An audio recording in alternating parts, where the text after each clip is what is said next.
এই নারী নীতি প্রণয়নকারী এরা কারা? এরা কোথা থেকে আসছে?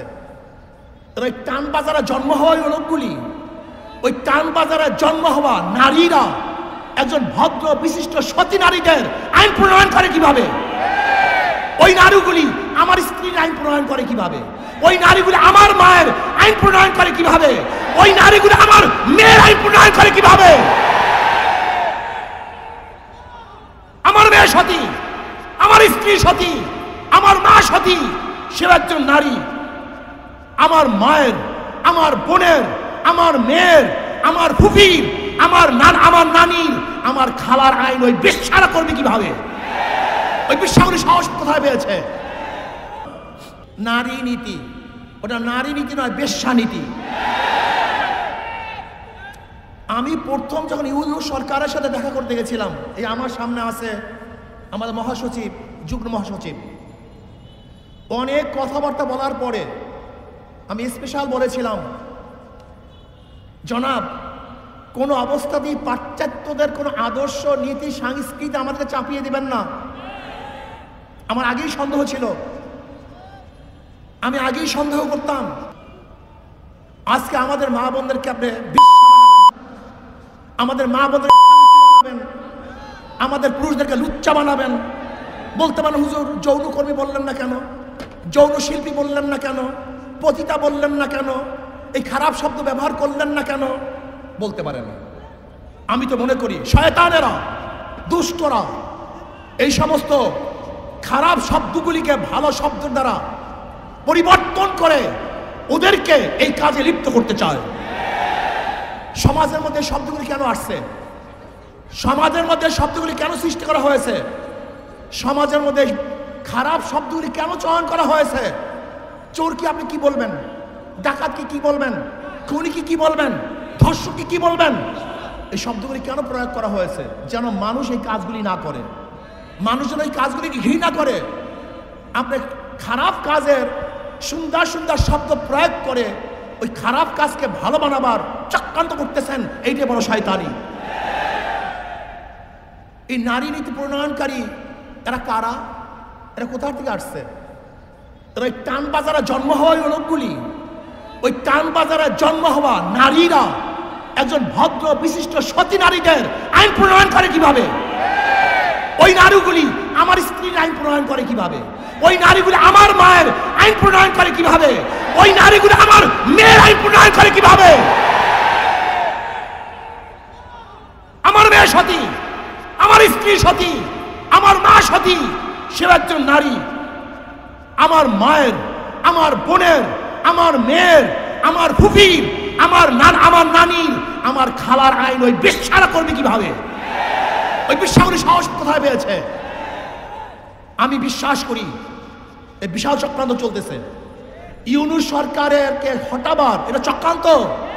সবগুলি ভারতের দালাল, এই সবগুলির সাথে ক্যালকাটা সংযুক্ত আছে, সবগুলির সাথে ক্যালকাটা সংযুক্ত। আপনারা দেখুন, কোন অবস্থাতেই বাতিল নয়। এই প্রস্তাব দেওয়ার সাহস কিভাবে পেয়েছে বাংলাদেশে? ওদেরকে বিচার করতে হবে, বিচারের আওতায় আনতে হবে। এই ঢাকার বুকে প্রকাশ্য থেকে বিচার করতে হবে, যেন ভবিষ্যতে এই ধরনের কোনো প্রস্তাব আনতে কেউ সাহস না পায়। আমার মেয়েকে, আমার বোনকে, আমার ভাগ্নিকে, আমার মাকে বেশ্যা বানাবার যারা চক্রান্ত করতেছে, ওদের চেয়ে বড় শত্রু আর কেউ হতে পারে না।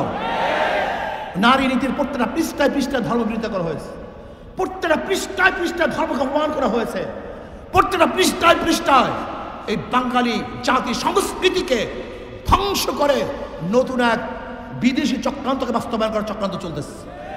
এটা আমরা মানতে পারি না। মানা তো দূরের কথা, এটা প্রস্তাব কিভাবে দিয়েছে এই ইউনূস সরকারকে জানতে চাই।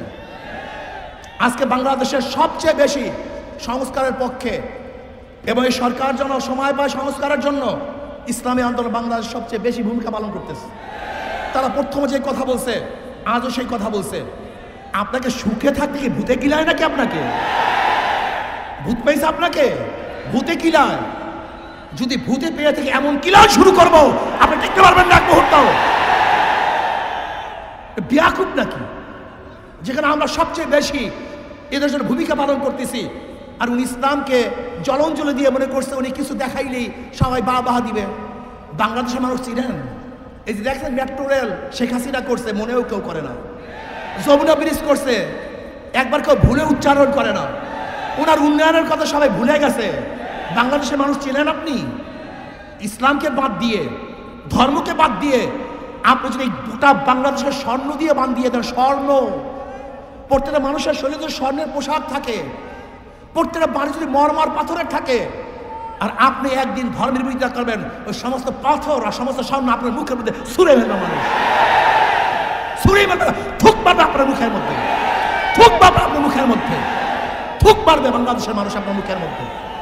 আপনি ভেবেছেন আমরা সবাই আপনাদেরকে খুব সাহস যোগাই, প্রশংসা করতেছি। যারা প্রশংসা করে তারা বদনাম করতে সময় নেবে না, যারা তারিফ করে আপনাকে গালি দিতে সময় নেবে না।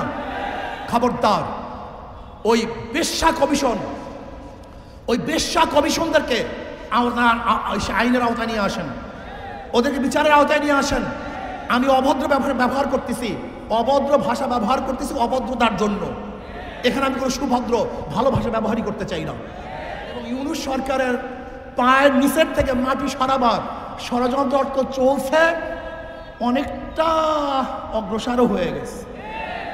লোকটা বুড়া মানুষ, মুরব্বী মানুষ, ভদ্র মানুষ, খুবই ভদ্র মানুষ, কিন্তু মনে রাখতে হবে যে আপনার চারপাশে যারা আছে ওরা কিন্তু ভদ্র না, ওরা অসভ্য। এই অসভ্যগুলিকে আপনার পায়ের থেকে মাটি সরিয়ে ফেলবে। এর জন্য নারী কমিশনের এই শয়তানি বন্ধ করুন, ওদেরকে অ্যারেস্ট করুন, ওদেরকে বিচারের আওতায় আনুন। যদি বিচারের আওতায় না আনেন এবং বন্ধ না করেন, তাহলে কত ধানে কত চাল আপনি দেখতে পারবেন। শেখ হাসিনা সরকার কিন্তু তোয়াক্কা করেনি, আন্দোলন করে বিদায় দিয়েছে। আর আপনার অবস্থা তো আমরা ভালো মতোই জানি না, আপনার অবস্থা কোথায়, আপনার শক্তি কোথায়।